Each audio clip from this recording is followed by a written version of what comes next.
আমার নেতার ঘোষণায় দেশ স্বাধীন হয়েছে। আমার নেত্রীর আপসী নেতৃত্বের কারণে দেশে এরশাদ বিদায় নিয়েছে।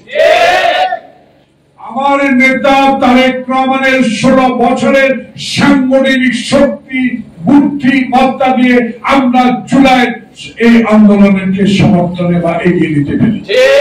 নেতা তারেক রহমানের নির্দেশিত চুপ করে আছে। তারেক রহমানের সাংগঠনিক শক্তি বাড়াবার জন্য, আরো শক্তি অর্জন করার জন্য আমাদেরকে বলেছে ধৈর্য ধরো, ধৈর্য ধরলে আল্লাহ পাক তোমাদের সমর্থন করবে। আমরা ধৈর্য ধরে আছি।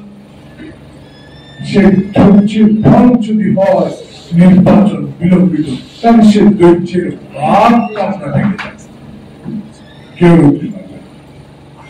হাজারো বড় যদি মির্জা ফখরুল ইসলাম, আব্বাস গয়েশ্বর, আমির খসরু, বাবু গয়েশ্বরচন্দ্র রায় সবাই যদি চিৎকার দিয়ে আমাদেরকে বলে যে এখন চুপ করে থাকো, আমরা চুপ করে থাকবো না, কারণ নির্বাচনের জন্য আমরা মাঠে নামবই। যদি সমাগত নির্বাচন আপনাকে দিতে হবে। আর কত সময় কাটবে? কালকে পত্রিকা দেখলাম 90,000 কোটি টাকা এই কয়েক মাসে আবার নাকি লুট হয়েছে। কারাবাইনের ভাগ বাটোয়ারা। এখন তো হাসিনা নাই, কোন হাসিনার প্রতাপটা আছে?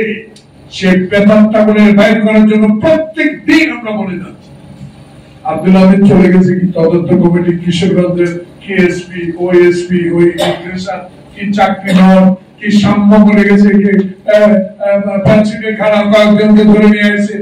আসল লোকগুলোকে গ্রেফতার কেন করেন না? কার মাধ্যমে আব্দুল হামিদ পালাইছে সবে আপনারা জানেন। বাইর করে নামটা প্রকাশ করে দেন, তদন্ত করবেন। তারপর কি তদন্ত করলে কি আব্দুল হামিদ আসবে? আনতে পারবেন? হাসিনা আনতে পারবেন?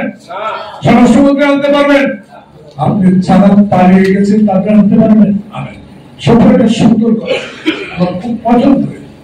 9 মাসে হলো বিচার হচ্ছে হচ্ছে হচ্ছে, আরে বিচার করে 30 দিনে কি আচিয়া হত্যা মামলা রায় হয়েছে না? দর্শন মামলা, শিশু নির্যাতন, এত অভিযোগ তার বিরুদ্ধে, এত প্রমাণ বাংলাদেশে। আর এক কথায় তো বিচার, যেদিন হেলিকপ্টারে করে 14 না 20 সুটকেস ডলার নিয়ে ফেলা গেছে, ওইটার বিচারে তো তাকে রায় আরো আগে দেওয়া যাবে। এসব শুরু করে লাভ নেই। আসুন আপনার সম্মানে আপনি সম্মান দিয়ে থাকেন।